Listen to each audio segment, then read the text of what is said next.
로마서 14장 1절에서 9절. 믿음이 연약한 자를 너희가 받되 그의 의견을 비판하지 말라. 어떤 사람은 모든 것을 먹을 만한 믿음이 있고 믿음이 연약한 자는 채소만 먹느니라. 먹는 자는 먹지 않는 자를 업신여기지 말고 먹지 않는 자는 먹는 자를 비판하지 마라. 이는 하나님이 그를 받으셨습니다. 남의 화인을 비판하는 너는 누구냐? 그가 서 있는 것이나 넘어지는 것이 자기 주인에게 있음에 그가 세움을 받으리니 이는 그를 세우시는 권능이 주께 있습니다. 어떤 사람은 이 날을 전날보다 낮게 여기고 어떤 사람은 모든 날을 같게 여기니 각각 자기 마음으로 확정할지니라. 나를 중히 여기는 자도 주를 위하여 중히 여기고 먹는 자도 주를 위하여 먹으니 이는 하나님께 감사하며 먹지 않는 자도 주를 위하여 먹지 아니하며 하나님께 감사하느니라. 우리 중에 누구든지 자기를 위하여 사는 자가 없고 자기를 위하여 죽는 자도 없도다. 우리가 살아도 주를 위하여 살고 죽어도 주를 위하여 죽나니 그러므로 사나 죽으나 우리가 주의 것이로다.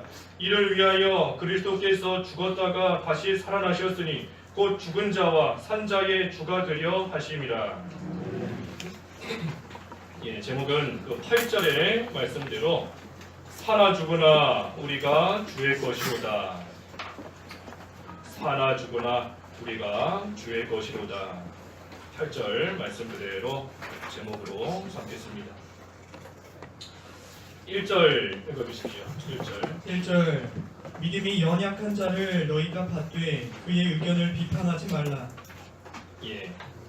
믿음이 연약한 자를 받고 그 의견을 비판하지 말라 그랬습니다. 비판하지 말라. 이 믿음이 강한 자가 믿음이 약한 자를 볼 때에는 참으로 그가 하는 말이 이상하게 보이고 또 믿음도 쓰지 않는 것처럼 보이고 행동도 좋지 않고 눈에 거슬리게 보일 때가 많이 있는 겁니다. 하지만 그렇다고 해서 그것을 비판하지 마라 그랬어요. 비판하지 말고 오히려 잘 받아주라 그랬습니다. 믿음이 연약하다 하는 것, 믿음이 연약하다. 이 진리를 많이 깨닫지 못한 것이 믿음이 연약한 겁니다.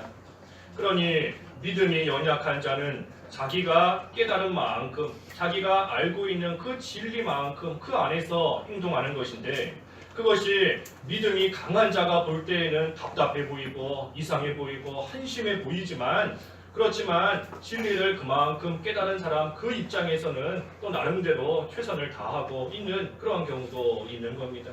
그러니 믿음이 연약하다고 해서 그것을 비판하거나 업신여기지 말고 오히려 잘 받아주고 이해해주고 또 용납해주고 또 그 믿음이 점점 강해질 수 있도록 잘 도와주라 하는 겁니다. 잘 도와주라. 우리가 사람마다 다 믿음의 정도가 다릅니다. 똑같이 시작해서 믿었다 할지라도 믿음의 정도가 달라요. 또 믿음뿐만이 아니라 사람마다 생각하는 것도 다 다릅니다. 그렇기 때문에 이 서로의 그런 차이를 우리가 잘 이해하면서 서로 협력하고 도와가면서 잘 세워나가는 것, 그것이 하나님께서 기뻐하시는 그러한 일입니다. 사람마다 다 다르지요. 우리 새벽에 잠언 14장 4절 말씀 지난 시간에 보았는데 잠언 14장 4절 한번 읽어주십시오. 4절 소가 없으면 구유는 깨끗하려니와 소의 힘으로 얻는 것이 많으니라. 소가 없으면 구유가 깨끗하다 그랬습니다. 말 그대로 맞는 말입니다. 소가 없으면 구유도 깨끗하고 외양간도 깨끗하고 소가 없으니 외양간이 부서지거나 망가질 염려도 없어요. 편안한 겁니다. 하지만 소가 없으면 그 소가 해야 되는 일을 그 주인이 다 해야 되니까 사실은 더 힘든 겁니다. 외양간 구유는 깨끗할지 몰라도 소가 할 수 있는 일을 할 수 있는 소가 없으니 주인이 가서 혼자 밭도 다 갈아야 되고 무거운 짐이 있으면 혼자 끙끙 짊어지고 혼자 가야 되고 참으로 힘들고 어려운 겁니다. 그러니 소가 없어서 좋은 게 아니라 소가 있되 그 소를 잘 이용해서 그 소를 잘 구슬려서 잘 활용해서 그 소로 하여금 소가 가지고 있는 그 힘을 잘 써먹는 것, 소를 잘 이용하는 것, 그것이 참으로 귀한 일이고 그것이 좋은 겁니다. 그런데 사람이 소를 이렇게 볼 때에는 이해할 수 없는 행동이 많이 있습니다. 사람도 사람들마다 생각이 다른데 사람과 소의 생각이 어찌 같을 수 있겠어요?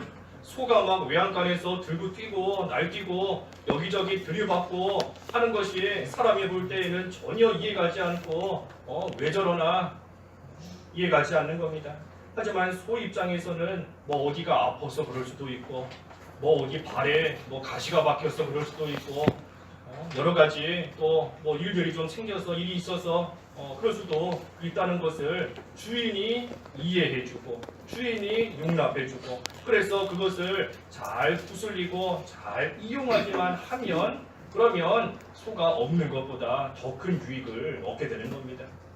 우리가 교회 안에서나 가정에서나 어디에서나 똑같은 겁니다.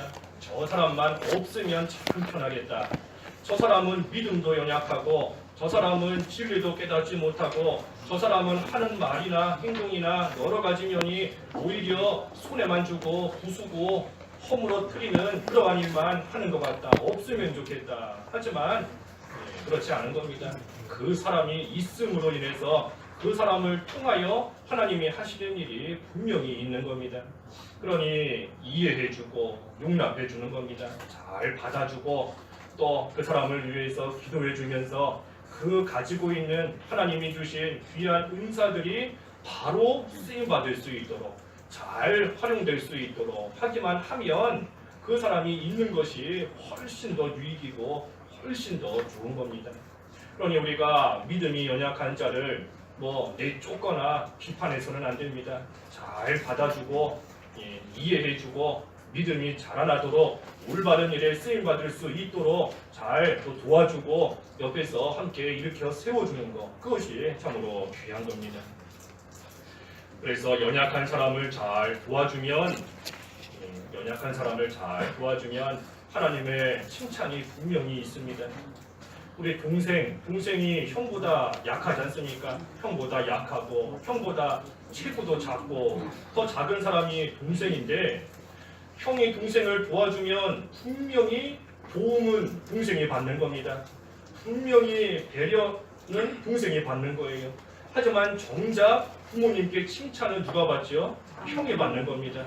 동생을 잘 도와준 도움은 동생이 받지만 칭찬은 부모님께로부터 형이 받는 거예요. 잘 도와주었구나, 잘했구나, 연약한 부분을 잘 채워주었구나 칭찬받는 겁니다.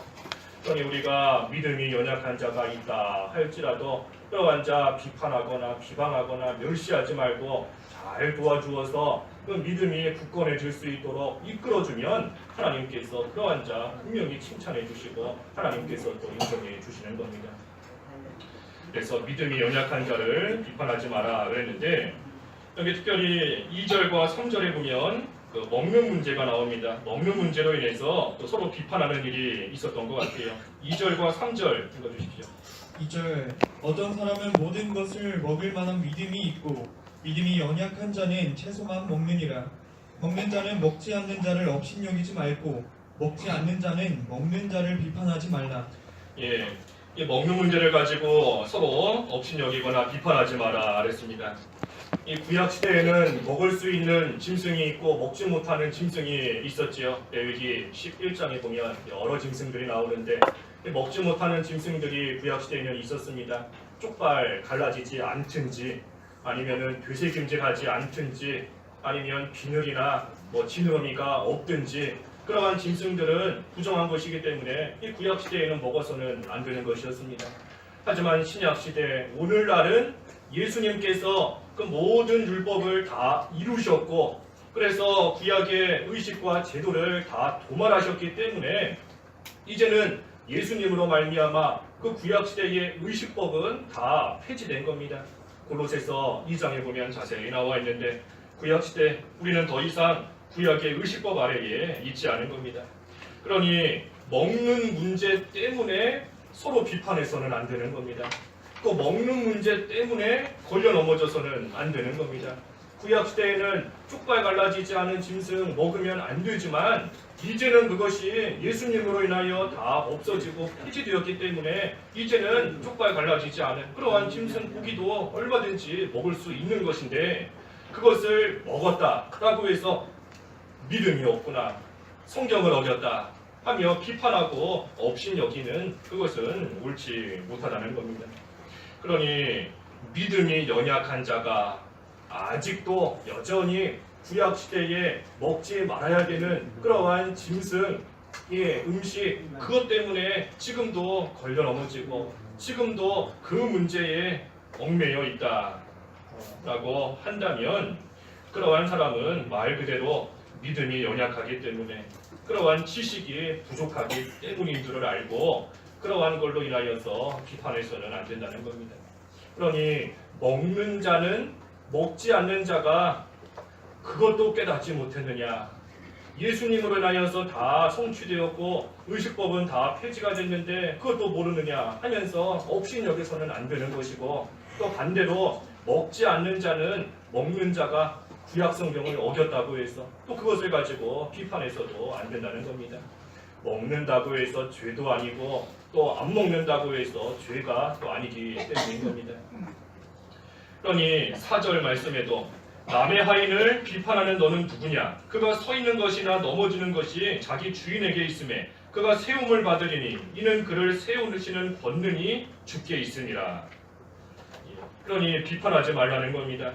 서 있는 것이나 넘어지는 것이나 다 주님께 달려있다. 비판하지 마라. 왜 비판하지 말라 했는가? 아까 3절 끝부분에 이는 하나님이 그를 받으셨습니다. 하나님께서 그를 받으셨기 때문에 비판해서는 안 된다는 겁니다. 믿음이 아무리 연약할지라도 예수님을 믿음으로써 하나님께서 받으셨고 그 사람을 용납하시는데 내가 그 사람을 비판한다 하면 하나님보다도 내가 더 위에 올라가는 겁니다. 하나님께서는 그 사람을 다 용납해 주시고 이미 받아주셨는데 내가 그 사람을 비판한다. 하나님보다 내가 더 앞서는 거고 내가 더 위에 올라가는 겁니다. 그러니 비판하지 마라. 또 한 가지는 조금 전에 4절의 이 말씀처럼 세우시는 권능이 주께 있다 했습니다. 세우시는 권능이 주께 있다. 세우시는 권능이 주님께 있으니 그러니 비판해서는 안 된다는 겁니다. 사람이 아무리 지금은 연약하다, 믿음이 약하다 할지라도 하나님께서 하시면 굳건한 믿음에 설 수 있는데, 그런데 하나님께서 그러한 사람을 하나님의 뜻 가운데 지금 잠시 연약한 상태로 내버려 두시는 것인데 그것을 비판해서는 안 된다는 겁니다. 그래서 연약하다라고 해서 비판하는 것은 또 하나님의 권능을 무시하는 겁니다.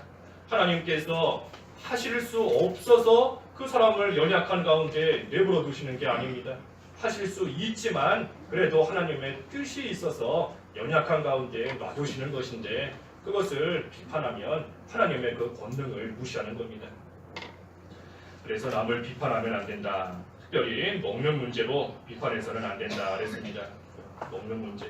여기서 먹는 것은 앞에서 증거한 대로 뭐 단순히 음식을 먹는 그것이 아니라 구약 시대에 금지되었던 그러한 짐승의 음식을 말하는 겁니다. 하지만 반면에 5절은 이 날에 관한 문제인데 5절 읽어주십시오. 5절 어떤 사람은 이 날을 전날보다 낮게 여기고 어떤 사람은 모든 날을 같게 여기나니 각각 자기 마음으로 확정할지니라.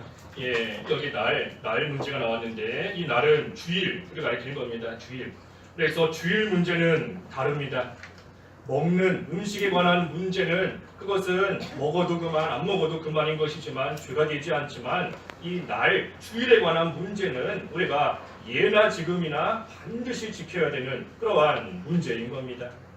비록 구약 시대에는 토요일 안식일을 지켰고 지금은 우리가 현재 이 주일 일요일이라고 하는 주일 우리가 주일을 지켜서 날이 바뀐 것 뿐이지만 어찌 되었든 이 주일을 지키는 것은 옛날이나 지금이나 앞으로나 영원토록 우리가 지켜야 되는 그러한 하나님의 날인 겁니다. 그렇기 때문에 성도의 표징, 성도의 표시 세 가지 가운데 하나가 주일 성수이지 않습니까? 성도의 표시가 뭐지요? 세 가지. 성도의 표시. 우리 다 성도시지요? 우리가 성도 하면은 성도에 표시가 있어야 돼요. 예, 표시가 있어야 됩니다. 그게 뭐지요? 세 가지.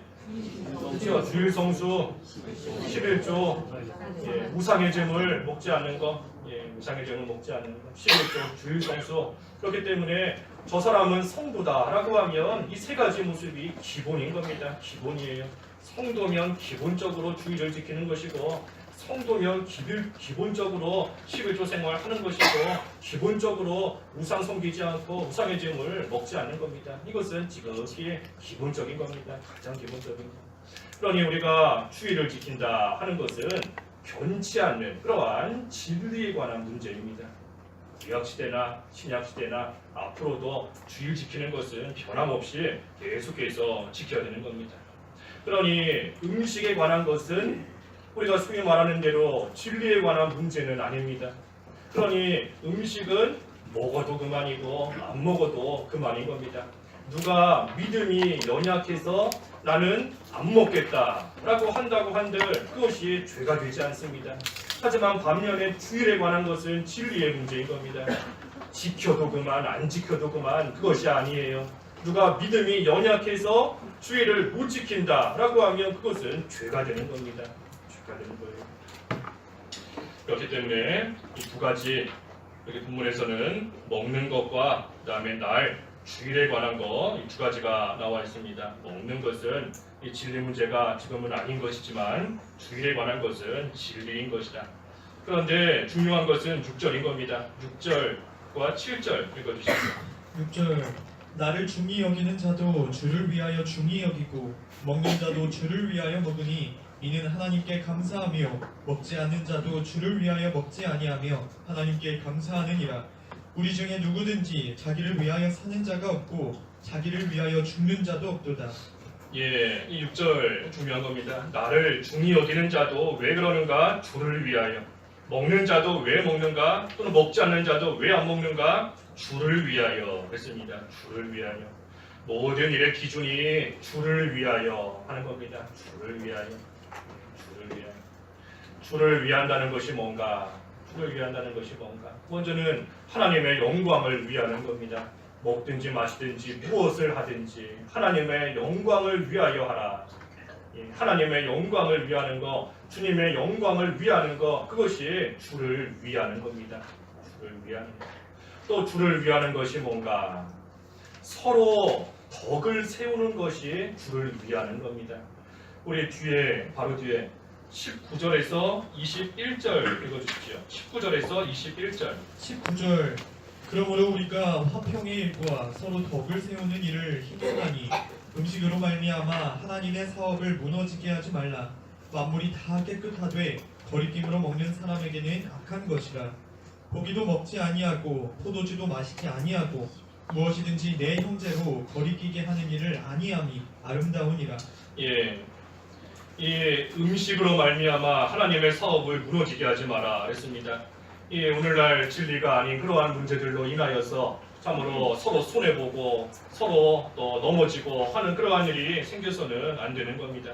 그런데 이러한 진리 문제가 아닌데도 그런데도 그것을 잘 지킨다 하는 이유는 덕을 세우기 위해서인 겁니다. 덕을 세우기 위해서.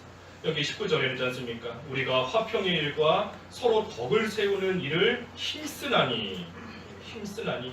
그래서 나는 고기도 먹지 않고 포도주도 마시지 않고 무엇이든지 형제로 거리끼게 하는 일을 하지 않겠다. 그것이 아름답다 그랬습니다.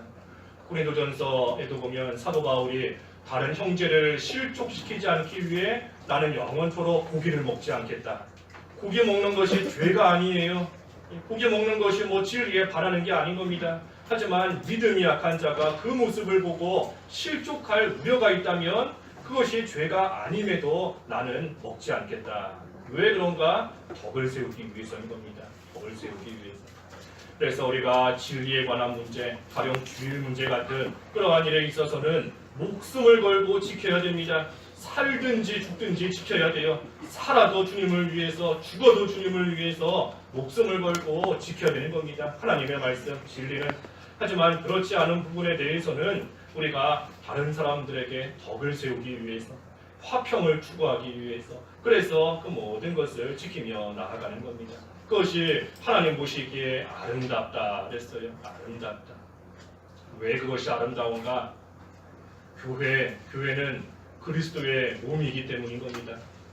교회는 그리스도의 몸이에요. 그러니 우리가 교회를 위하고 성도를 위하는 것, 그것이 바로 주님을 위하는 겁니다.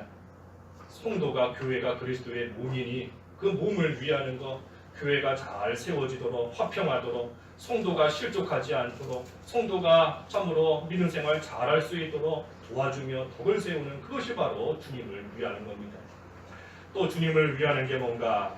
아까 첫째는 주님의 영광을 위하는 것이다 그랬죠. 그것은 고린도전서 10장 31절에 나와 있는데 고린도전서 10장 31절에 먹든지 마시든지 무엇하든지 하나님의 영광을 위하여 하라 그랬고, 두 번째는 서로 덕을 세우는 것이 주를 위하는 것이다.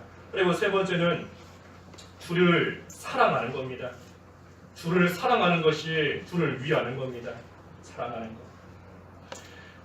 마가복음 12장 30절에 보면 마가복음 12장 30절에 너는 마음을 다하고 목숨을 다하고 뜻을 다하고 힘을 다하여 주 너의 하나님을 사랑하라 그랬습니다. 하나님을 사랑하라. 주님을 사랑하는 것이 주님을 위하는 겁니다. 사랑하기 때문에 위에서 모든 일을 할 수 있는 겁니다. 야곱이 라헬을 사랑했지 않습니까? 라헬을 사랑했기 때문에 외삼촌 집에서 7년 동안이나 또는 그 7년 지나고 나서 또 7년 동안 계속해서 라헬을 위하여 그 집에서 종노릇하며 일하는 겁니다. 왜? 사랑하기 때문에. 사랑하기 때문에 위하는 겁니다. 그러니 우리도 하나님을, 주님을 진정으로 사랑할 때, 내 목숨보다도 주님을 더 사랑할 때, 그때에 우리가 주를 위하여 사는 것이고 주를 위하여 죽는 겁니다. 주를 위하여 살고 죽는다. 주를 위한다. 주님을 사랑하는 것이다. 그랬는데 반대로 말하면 우리가 하나님의 사랑을 받는 자만이 주님을 위하는 생활을 할 수 있습니다. 하나님의 사랑을 받는 자가 그 사랑에 감격해서 그 사랑이 너무나 감사하기 때문에 나도 이제는 주님을 위하여 모든 것을 할 수 있고 심지어 죽는 자리까지 나아가는 겁니다. 나에게 베풀어 주신 그 사랑에 감격하기 때문에, 감사하기 때문에. 우리 아까 6절에도 그랬지 않습니까? 주를 위하여 먹으니 이는 하나님께 감사하니요 먹지 않는 자도 주를 위하여 먹지 아니하니 하나님께 감사하느니라 했습니다. 하나님의 그 사랑을 깨달을 때에 진정으로 감격하고 감사하여서 주를 위하여 살아가는 겁니다. 이것은 그렇기 때문에 하나님의 사랑을 받는 신자만이 할 수 있는 일입니다. 우리만이 할 수 있어요. 주를 위하여 사는 것은 하나님의 사랑을 받는 우리만 할 수 있는 겁니다. 그래서 아까 7절에 그랬지 않습니까? 7절에 우리 중에 누구든지 자기를 위하여 사는 자가 없고 자기를 위하여 죽는 자가 없다. 다시 말해 우리가 아닌 불신자는 자기를 위해 사는 것이고 자기를 위해 죽는 겁니다. 하지만 하나님의 사랑을 받는 우리는 주를 위하여 살고 주를 위하여 죽는 겁니다. 그러니 8절에 우리가 살아도 주를 위하여 살고 죽어도 주를 위하여 죽나니 그러므로 사나 죽으나 우리가 주의 것이로다. 우리가 주의 것이로다. 살아도 주님의 것이고 죽어도 우리는 주님의 것이다. 왜 그런가? 9절에 이를 위하여 그리스도께서 죽었다가 다시 살아나셨으니 곧 죽은 자와 산 자의 주가 되려 하심이라. 그리스도께서 우리를 값주고 사셨기 때문에 우리는 살아도 죽어도 주님의 것이다 하는 겁니다. 주님의 것이다. 우리를 피값 주고 사서 주님의 것으로 삼으시기 위해서 그리스도께서 십자가에서 죽으시고 다시 살아나셨다 하는 겁니다. 그렇기 때문에 우리를 피값 주고 사셨으니 주님은 우리가 살아도 우리의 주님이고 우리가 죽어도 영원히 우리의 주님이신 겁니다. 또 반면에 우리는 살아도 주님의 것이고 죽어도 주님의 것입니다. 우리의 몸과 우리의 영혼과 우리의 모든 것이 다 우리를 피값 주고 사신 주님의 것입니다. 그러니 우리는 참으로 이 세상에 사는 동안 하나님의 말씀을 지키는 것도 주님의 것이기 때문에, 우리가 주님의 것이기 때문에 하나님의 말씀을 지키는 겁니다. 주님의 것이기 때문에 주의 것이다. 주님이라는 것은 우리가 그의 종이라는 뜻이지 않습니까? 우리는 다 주님의 종이에요. 주님의 소유인 겁니다. 종이 그 주인이 시키는 말만 잘 듣고 그 말대로만 잘하면 주인이 다 줍니다. 종에게 먹을 것도 주고, 먹을 것이 종의 거가 아닌데 주인의 것이지만 주인의 말을 잘 듣고 잘 행하면 주인이 자기 거 먹을 걸로서 다 주고, 입을 것도 주고, 잠잘 것도 다 마련해 주고, 또 누가 와서 내 종을 괴롭히거나 힘들게 한다 하면 주인이 가만히 있지 않는 겁니다. 왜? 주인에게 손해가 되기 때문에. 종이 혹시라도 밖에 나가서 얻어맞고 오든지 병들든지 해서 일 못하면 주인에게 손해인 겁니다. 주인에게 손해. 그러니 주인이 끝까지 지켜주고 돌봐주는 겁니다. 그러니 우리도 주님의 것이기 때문에, 주님의 소유이기 때문에 하나님의 말씀을 우리가 잘 지키는 겁니다. 하나님의 말씀을 왜 지킨다고요? 주님의 것이기 때문에. 다른 사람을 왜 비판하지 않을까요? 그 사람도 주님의 것이기 때문에. 우리가 왜 사는가요? 주님의 것이기 때문에. 주님의 것이기 때문에 우리는 살아가는 겁니다. 사람의 제일 되는 목적이 뭔가요? 제일 되는 목적, 하나님을 영화롭게 하고 영원토록 그를 즐거워하는 것이다. 하나님의 영광을 위해서 살아가는 것이 사람의 제일 되는 목적인 겁니다. 다시 말하면 우리가 왜 사는가? 지금도 왜 살아있는가? 주님의 영광을 위해서, 주님의 영광을 나타내도록 하시기 위해서 우리가 살 수 있도록 우리를 살려주시는 겁니다. 그러니 우리가 왜 사나? 주님의 것이기 때문에 사는 겁니다. 또 왜 죽는가? 주님의 것이기 때문에 죽는 겁니다. 주님의 것이기 때문에 이제는 주님께서 영원한 하늘나라 집으로 주님의 것을 드리시는 겁니다. 드리시는 거예요. 그러니 우리는 살아도 주의 것이요, 죽어도 주의 것이요, 우리가 이 세상에서 하나님의 말씀을 지키는 것도 주의 것이기 때문에, 믿음이 연약한 자를 비판하지 않는 것도 그 사람 또한 주의 것이기 때문에 우리는 먹든지 마시든지 무엇을 하든지 하나님의 영광을 나타내야 되는 주님의 것으로서 우리는 살아가는 겁니다. 그래서 우리는 살아도 주를 위하여 살고 죽어도 주를 위하여 죽는다 그랬습니다. 그렇기 때문에 죽어야 주를 위하는 것이다 라고 하면 죽어야 됩니다. 죽어야 돼요.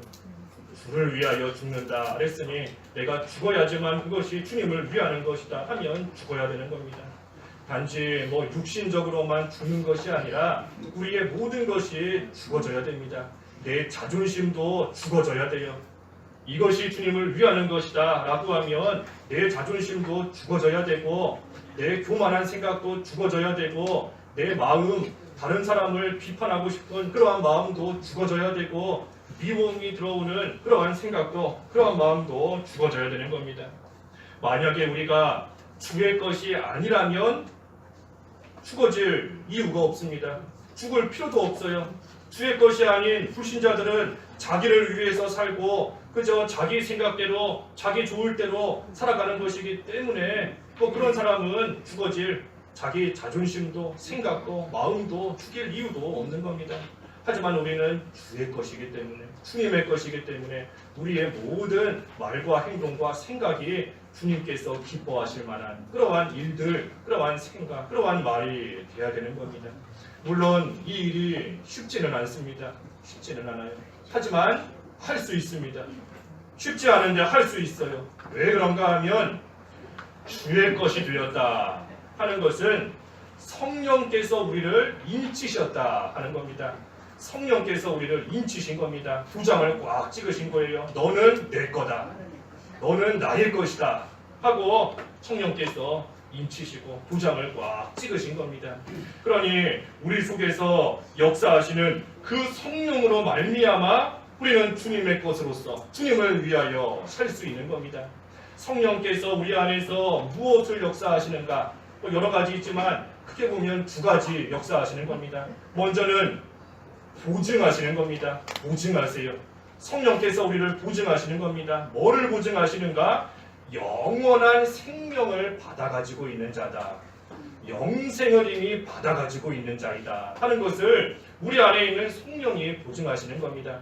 그러니 그 성령으로 말미암아 우리는 영생을 받아가지고 있는 것이 확실하기 때문에 육신적으로는 얼마든지 죽을 수 있는 겁니다.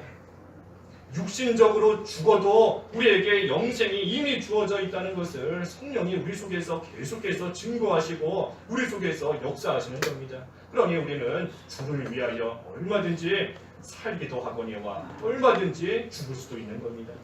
또 성령이 우리 안에서 무엇을 역사하시는가? 우리를 인도하시는 겁니다. 우리를 인도하세요. 성령께서 우리에게 영생의 확신을 주시고 그 영생의 기쁨으로 말미암아 이제는 우리의 모든 것을 다 기울여서 기꺼이 주님을 위하여 살도록 우리를 인도하시는 겁니다. 주님을 위해 살도록 인도해 가세요. 그러니 우리가 그 성령으로 말미암아 우리에게 주시는 이 기쁨, 영생의 기쁨과 이 확신 속에서 우리는 주를 위하여 살기도 하고 죽기도 하는 겁니다. 스데반 집사가 죽을 때 무서워서 벌벌벌 떨면서 죽었을까? 죽었을까요? 막 돌이 막 날라오니까 무서워서 어떻게 하면 좋을까? 떨면서 죽었을까요? 사도 바울이 성경에 나와 있지 않지만 그 역사적으로 보면 목이 베어서 죽었다. 참수당했다. 그러는데 세례 요한도 감옥에 있다가 목이 잘려서 죽었지 않습니까? 그때에 그들이 무서워서 막 기겁을 하면서 그러면서 죽었을까? 베드로가 거꾸로 십자가에 못 박혔다 하는데 못 박힐 때에 막 도망가고 싶고 벌벌 떨면서 두려워했을까? 그렇지 않은 겁니다. 그렇지 않아요. 담대하게 죽은 겁니다. 담대하게. 또한 기쁨과 감사 속에 죽은 겁니다. 왜? 성령께서 증거하시고 인도하시기 때문이에요.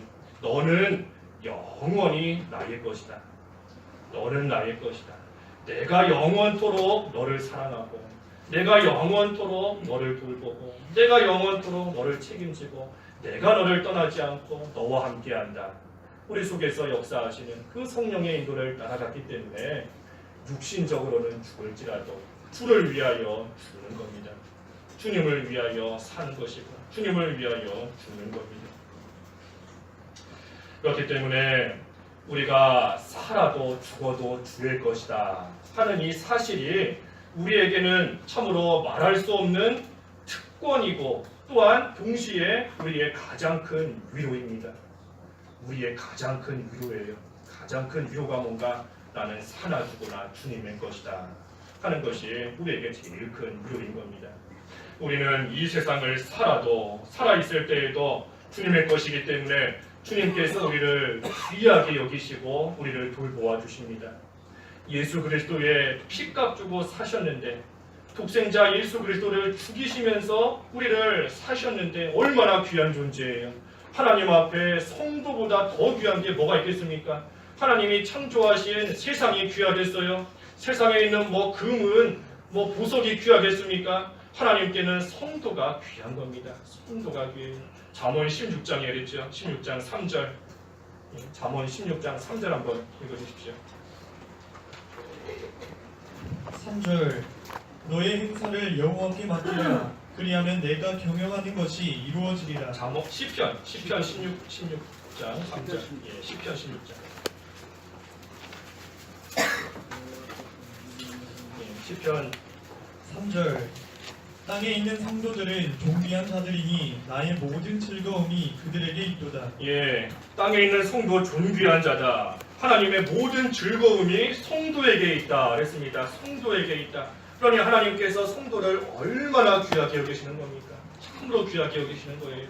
예수 그리스도의 피로써 모든 죄를 깨끗하게 씻겨주시고 마귀의 권세로부터 우리를 해방시켜주시고 이 세상 살아있는 동안에도 참으로 머리카락 하나가 떨어지는 것도 하나님의 주권에 달려있는데 하나님께서 그 주권적인 역사로서 우리를 보호해 주시고 또한 모든 것이 합력하여 구원을 이루어가게 다시 말해 우리에게 반드시 유익이 되도록 하나님께서 해주시는 겁니다. 왜? 우리가 주님의 것이기 때문에 하나님께서 우리가 살아있는 동안에 끝까지 돌봐주시는 겁니다. 또 우리가 죽는 순간에는 어떠한가? 우리가 죽는 순간에도 우리의 손을 주님께서 꽉 붙잡아 주시는 겁니다. 우리가 죽음의 문을 통과하는 죽는 그 순간에도 결코 혼자가 아닙니다. 그러니 죽음은 두려워할 일이 아니에요. 두려워할 것이 아닙니다. 하나님께서 주님께서 주님의 것이 된 우리의 손을 붙잡고 그 죽음의 문을 통과하여서 하늘나라로 우리를 데려가시는 겁니다. 그러니 이 죽음이 두려운 게 아닙니다. 성도의 죽음을 주님께서 귀하게 여기신다 했는데 성도의 죽음을 귀하게 여기신다. 하나님께서 성도를 귀하게 여기시고 또한 그 성도가 이제는 하늘나라에 들어오는 그 순간이니 하나님께서 그 죽음을 또한 귀하게 보시는 겁니다. 그러니 귀하게 여기시는데 주님께서 결코 손을 놓지 않으시는 겁니다. 주님께서 그 손을 붙잡고 이 죽음의 순간에도 주님의 것으로서 그 모든 것을 잘 통과할 수 있도록 주님께서 또한 책임지시고 붙잡아 주시는 겁니다. 또 죽고 난 후에는 어떠한가? 죽음 후에는 어떠한가? 죽음 후에도 죽고 난 후에도 우리는 영원토록 주님의 것입니다. 그러니 하늘나라에서 하나님의 나라 하늘나라 집에서 우리는 하나님과 함께 영생 복락을 영원토록 누리는 겁니다. 왜냐하면 주님의 소유된 주님의 것이기 때문에 주님의 집에 들어가게 하시는 겁니다. 주님의 것이 아니라면 주님의 집에 들어올 수가 없어요. 들어갈 수가 없는 겁니다. 들어갈 수가 없지요. 쫓아내고 들어올 수 없는 겁니다. 하지만 우리는 주님의 것이기 때문에 주님의 집에 들이셔서 영원토록 살게 하시는 겁니다. 우리는 죽고 난 후에도 주님의 것이에요. 그러니 하나님께서 우리의 하나님이 되시고 이제는 아픔도 없고 죽음도 없고 슬픔도 없는 그 하늘나라에서 영원히 복락을 누리며 살 수 있도록 우리를 끝까지 인도해 주시는 겁니다. 하지만 반면에 주님의 것이 아닌 불신자는 이러한 위로를 전혀 받을 수 없습니다. 전혀 받을 수 없어요. 불신자는 주님의 것이 아니기 때문에 이 세상을 살아있는 동안에도 주님께서 그저 내버려 두시니 쓸쓸하게 외롭게 고독하게 허무하게 살아가는 것이고 죽음의 순간 죽는 그 순간에도 주님께서 불신자의 손 붙잡아 주시지 않으니 참으로 말할 수 없는 극심한 고통과 두려움 속에서 죽는 겁니다. 두려움 속에 죽는 거예요. 고통 속에. 주님의 손을 붙잡아 주지 않으시니 오히려 마귀가 와서 영원한 지옥으로 끌고 가니 그 순간이 두려운 겁니다. 주님의 것이 아니기 때문에. 또 죽고 난 후에는 어떻지요? 그 죽음 자체도 두렵고 공포스러운 것이지만 그 죽음의 공포와 그 두려움과는 비교도 할 수 없는 지옥의 영원한 말할 수 없는 극심한 고통과 형벌을 영원토록 받는 겁니다. 영원토록. 왜? 주님의 것이 아니기 때문에. 하지만 우리는 주님의 것으로 주님이 삼아주셨기 때문에 이 세상에 살아있는 동안에도 주님께서 끝까지 돌보아 주시고 동행해 주시고 죽는 그 순간에도 우리의 손을 굳게 붙잡고 하늘나라로 인도해 주시고 죽고 난 후에도 주님의 것이기 때문에 영원한 하늘나라에서 하나님과 함께 영광의 세계에서 영원토록 살도록 우리를 인도해 주시는 겁니다. 그러니 주님의 것이 되었다 하는 이 사실이 참으로 우리에게는 큰 은혜이고 말할 수 없는 위로인 겁니다. 우리가 이 세상 살아가는 동안 힘들고 어렵고 고달픈 그러한 일을 당할 때마다 이 로마서 14장 8절의 말씀을 묵상하면서 위로를 받아야 됩니다. 위로를 받아야 돼요. 힘들 때에도 나는 주님의 것이다. 쓸쓸할 때에도 나는 주님의 것이다. 어려운 일을 겪을 때에도 나는 주님의 것이다. 사나 죽으나 나는 주님의 것이다. 주님께서 끝까지 나와 함께 하시며 나를 지켜주시고 나를 사랑해 주시고 나를 위로해 주시고 나와 동행해 주신다. 이 말씀으로써 우리가 위로를 받는 겁니다. 그래서 우리가 이제는 주님의 것인 줄을 다시 한번 깨닫고 우리를 주의 것으로 삼아주신 그 은혜에 감사하면서 주를 위하여 살아가는 생활, 주를 위하여 살아가는 생활. 우리 아까 주를 위하여 사는 거 세 가지 보았지요. 먼저는 주님의 영광을 위하는 것이다 그랬습니다. 영광을 위해서 모든 일을 하는 것이 주를 위하는 것이다. 두 번째는 뭐였지요? 덕을 세우는 것이다. 서로 간에 믿음이 연약한 자 비판하지 말고 서로 도와가면서 덕을 세우는 것이다. 그리고 세 번째는 주님을 사랑하는 것이다. 그러니 주님의 것이 된 우리들이 이제는 주님을 위해서 살아가는 그러한 삶이 되어서 하나님께서 영원토록 우리에게 베풀어 주시는 그 은혜와 사랑과 위로 속에서 기쁘게 믿는 생활 해나가는 저희들이 다 되어야 되겠습니다. 기도하겠습니다. 하나님 아버지, 저희들 살아도 주님을 위하여 살고 죽어도 주님을 위하여 죽나니 이제 살아 죽으나 내가 주님의 것이다 하였는데 저희들 주님의 것으로 삼아주신 그 은혜를 참으로 감사합니다. 이제는 모든 일을 통하여 하나님의 영광을 드러내고 성도들 간에 덕을 세우고 주님을 사랑하는 그러한 삶이 되어서 주님의 것으로서의 합당하고 온전한 모습으로 주님을 위하여 살아가는 저희들이 될 수 있도록 믿음을 더해 주시고 끝까지 붙들어 주시옵소서. 예수님의 이름으로 기도하옵나이다. 아멘.